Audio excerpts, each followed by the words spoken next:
करने की बात करते हैं। हमारी आपकी लड़ाई आधी बराबरी की है। बाबा साहब ने हमेशा बात समता की थी। संविधान की जो मूल आत्मा है समता, स्वतंत्रता, बंधुत्व और न्याय। मैं ये बात इसलिए कहना चाहती हूँ क्योंकि वही चीज बुद्धिज्म के कॉन्सेप्ट में भी है। गौतम बुद्ध ने भी समानता की बात की। तो जब तीनों का सम्मिश्रण एक है तो डॉक्टर साहब ने सभी धर्मों को समझने के बाद, पढ़ने के बाद, जीवन शैली को कुछ समय के लिए जीने के बाद उन्होंने बौद्ध धर्म को स्वीकारा था। हम सब मंच पर बैठते हैं, बातें बहुत बड़ी बड़ी करते हैं और इस मंच पर आज देखिए अभी हमारी बहन माही गौतम जी यहाँ बात कर रही थी मंच पर, मैं उनको सुन रही थी। उनके अंदर जो भावनाएं थी, उनके अंदर जो दर्द है वो कहीं कहीं एक दबा हुआ पड़ा है। और तमाम ऐसी हजारों करोड़ों लाखों बेटियां हैं हमारे इस भारत देश में, नहीं पूरे विश्व में। आपको मैं कितने नाम गिनाऊं कि जो विश्व के शीर्ष पटल पर जाकर के अच्छी पढ़ाई कर रहे हैं, अच्छी जो भारत में नहीं विदेशों में जाकर के अच्छी यूनिवर्सिटियों में पढ़ाई कर रहे हैं। कोई ऐसा प्रोफेशन नहीं छूटा जहां पर हमारे बहुजन समाज की बेटियां नहीं बैठी हुई और वो पहुंची हैं तो सिर्फ आपका एक सहयोग रहा है और जिज्ञासा उनकी रही है, कर्मठता उनकी रही है, लगन उनकी रही, मेहनत उनकी रही है।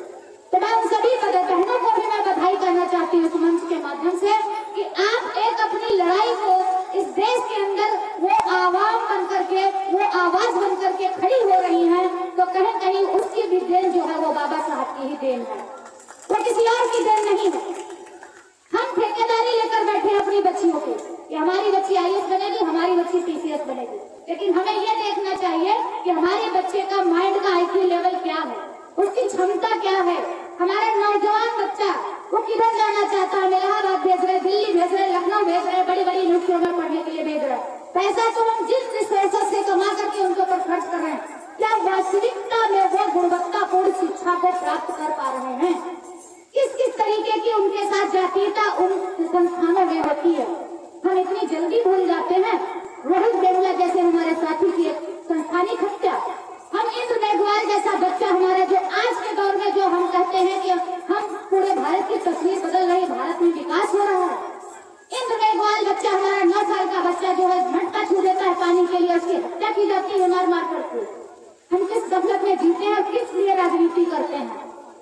राजनीति जरूर होनी चाहिए, वो हमारा अहम अधिकार है, संवैधानिक अधिकार भी है, लेकिन उसके साथ साथ हमें उन सारी चीजों को छोड़ना पड़ेगा, उन सारी चीजों को छोड़ना पड़ेगा जिनकी वजह से आज तक हम पीछे होते गए हैं और पीछे होते चले आए और कहीं कहीं हम ऐसी कगार पर आकर के खड़े हैं कि हमारे पास चाहे जो भी प्रोफेशन हो, चाहे जितना पैसा है और चाहे जो चीजें हो, क्योंकि हम हमेशा वर्चस्व की लड़ाई में लड़ते रहे और आपस में लड़ते रहे।